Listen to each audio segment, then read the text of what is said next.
অন্যান্য বছরের চেয়ে বছরের সরস্বতী পুজোটা আমার কাছে একটু স্পেশাল। ছোটো থেকেই ঠাকুরকে প্রণাম করে বলতাম, মা ভালো করে পড়াশোনা করতে পারি যেন, ভালোভাবে যেন পরীক্ষাটা দিতে পারি, ভালো একটা চাকরি দিও। এবছরও বলতে গিয়ে মনে হলো, আরে আমি কি বলবো এখন, বই খাতার সাথে তো আমার অনেক দিন হয়ে গেল কোনো সম্পর্ক নেই বলাটা ভুল, যেটুকু আছে সেটুকু আমাদের স্টুডেন্টদের সাথে। ওদের বই খাতাগুলো নিয়ে আমি একটু নাড়াচাড়া করি, উল্টে পাল্টে দেখি, আর এতদিন যে জ্ঞানগুলো সঞ্চয় করেছিলাম ওগুলো ভাঙিয়ে ওদেরকে একটু বুঝিয়ে দিই পড়াটা, এইটুকু। কিন্তু নিজের জন্য বই খাতা ধরা হয় না অনেক দিন পরে, বছর ঘুরতে গেল।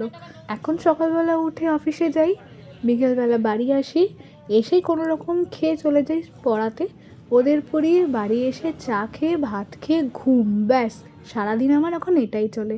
এই বছরটা সেই বছর যেখানে আমি মায়ের কাছে কৃতজ্ঞতা জ্ঞাপন করেছি, আরও একটুখানি কিছু চেয়েছি হ্যাংলার মতোই, দেখা যাক মা আবার সেটাও পূরণ করে কিনা। আমার আশপাশে যাতে দেখতে পাচ্ছ, এরা সবাই আমার স্টুডেন্ট, আমাদের স্টুডেন্ট। ইজিটিজের পক্ষ থেকে আজকে বিরাট করে সরস্বতী পুজোর আয়োজন। সকাল সকাল উঠে সেজেগুজে চলে এসেছি স্টুডেন্টদের সাথে অঞ্জলি দেবো।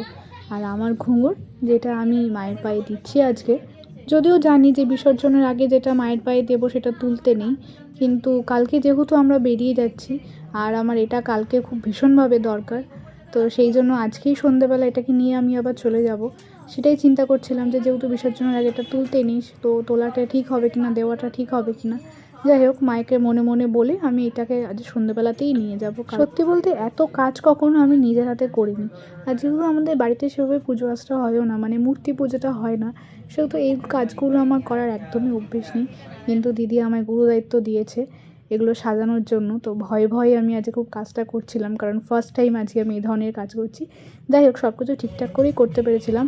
আর আজকে আমাদের পুজোর অনেক বিশেষত্ব আছে। ভগবান তো নিজে এসে ধরা দেয় না, কিন্তু মর্তলোকেও এরকম অনেক থাকে যাদের গুণে, যাদের প্রতিভায়, যাদের সাথে থেকে আমরা সমৃদ্ধ হই। তাদের মধ্যে আমার দেখা একজন অন্যতম নারী এই সহেলিদি। আজকে কোনো কারণবশত ঠাকুরমশাই এসে উপস্থিত হতে পারেনি, আর পুজোর দায়িত্ব স্বয়ং নিজেই নিয়ে নিয়েছে। আর এত ভালো সুন্দর করে পুজো করেছে যে আমরা দেখে আমি তো অন্তত মুগ্ধ। এবং